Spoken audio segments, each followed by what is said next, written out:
Uh, yeah. Yeah. Hello team, welcome to Lessons from the Exercise Bar. I'm Coach Adam, a personal trainer and nutritionist, and this is my Adam Up Gains channel where we have workouts, informational topics like this one, and over the summer, maybe even water aerobics. Warning, if you are one of the first 100 viewers on those videos, you will get wet. For now, I'm starting a multi-part series of fat burn micro lessons. I did a prologue explaining the methodology. You can check that out in the link in the description, but without further ado, this is part 1, step count. No, we already did that. Turn that off. Alright, so walking or step count, that kicks off the series because it's equal parts effective and easy to implement. At least if you plan ahead and track it. Walking has many mental and physical health benefits, but it's also the biggest weapon in your fat loss arsenal outside of food. It can burn a lot of calories with little effort. You can see a side-by-side comparison of my daily steps and calorie burn from my fitness tracker here.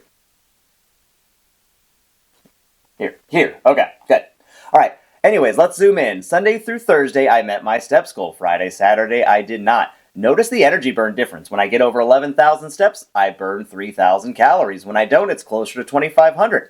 Now, a good workout can boost that. Look at Sunday and Monday. Similar calorie burn with fewer steps on Monday because I worked out a little harder that day. But there's zero doubt the biggest factor to my calorie burn is my step count. And the difference between 7,000 and 11,000 swings between 500 and 700 calories a day. That's a pound a week right there. And that's the difference between maintaining your weight and losing fat. Now, my step count is naturally high. I'm a personal trainer. I walk around the gym all day. For folks like me, this is less of an issue. This is more for people who stay at home or work desk jobs. That's much harder. In fact, even if someone makes it to the gym regularly, they will often struggle to lose fat if outside of the gym they are largely inactive. So this is an important point. It's far better to be active outside of the gym than only active inside of the gym for fat loss.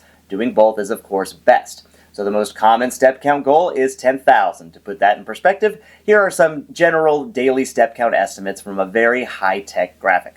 Now that 2,500 for staying at home or working from home, that was me during COVID. I was a data analyst.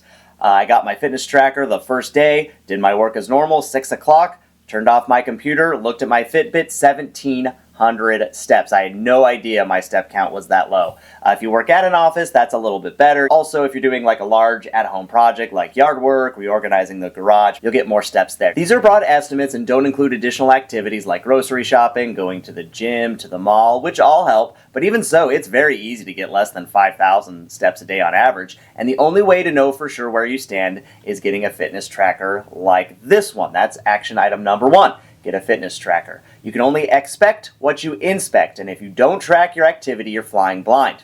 Mine is a Fitbit Inspire 3, and it's about $100. I know some of you hate wearing things on your wrist, and $100 is not nothing, but if you struggle to lose fat, this is a game changer. If you aren't getting one right away, keep watching, because the other items you can definitely do. If you do get the tracker, the next part is to see which tier of steps you're in my system on a 7-day period. Tier 1 is 5,000 or less, Tier 2, 5 to 7, Tier 3, 7,000 to 9,000, Tier 4, 9,000 or above. If you're in Tier 1 to 3, your next mission is to jump up to the next one. If you're at Tier 4, you're in maintenance. If you want a larger goal of 10,000, 11,000 steps, that's even better, but there's no premium tier for 10,000 plus in my system, so quit asking.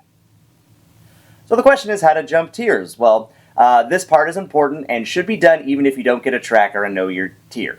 It's 3 10 to 15 minute dedicated walks a day, either outside or indoors. Here are some estimates of a 10 and 15 minute walk at 3 miles per hour, which is a moderate walk, or 4 miles per hour, which is a brisk walk. If you're doing moderate level 10-minute walks, you are halfway to Tier 2. If you're doing 3 quick 15-minute walks at a fast pace, you're already in Tier 2 and you're halfway to Tier 4. So these things add up. No treadmill at home, walk around the perimeter of your house and go upstairs if you have them. If your office is small and you're embarrassed to walk around it, do it right before and right after work, then again right after dinner. Or duck out at lunch and find a store to walk around for 10 to 15 minutes. It may be boring, so grab an interesting podcast or pick a few of your favorite songs and listen. I mean, everyone can do this step most days. If 3 walks is impossible on certain days, get 1 or 2 in and try for 3 the next day, right? Keep at it. And you can always walk longer than 15 minutes, but the most important part is the 3 walks, not the 10 to 15 minutes. If you go on a 30-minute walk at a gym, that's great, but you still got 2 more walks that are at least 10 minutes. Now, if you do a 5-mile hike, of course, that's a different story. But for the most part, try to get into the habit of at least 3 walking sessions a day to maximize your step count. When you get to your higher tier, you can maintain that for a full week before jumping to the next, or just immediately start leveling up. Outside of that, you find any additional excuse to move and add steps. Park further away, take the stairs over an elevator, put the laundry away a handful at a time instead of loading a full laundry basket. Make your life a little more inefficient to add steps. Now, not grocery bags, though. You grab every bag out of the back of that car and you do it in one trip because this is America. Hey, did you know we have 10-minute get-going workouts on the channel that move the body? I just finished one, added 500 steps in that 10 minutes, and got 22 zone minutes as well. It'll burn more calories than just a walk because of the cardio and the weights. That one is coming out soon. But there are 6 more already on the channel that you can do today. In short, more steps is more calorie burn. Increase the steps, you can get a tracker and determine your tier. Do at least 3 10 to 15 minute dedicated walks a day and work your way up to the final tier. Find ways to move more throughout the day any way possible. I hope you found this informative and helpful. Subscribe to get part 2 as soon as it's available. We're going to be discussing foods to avoid. This is Coach Adam from Adam Up Gains Fitness. Get strong, get balanced, get going.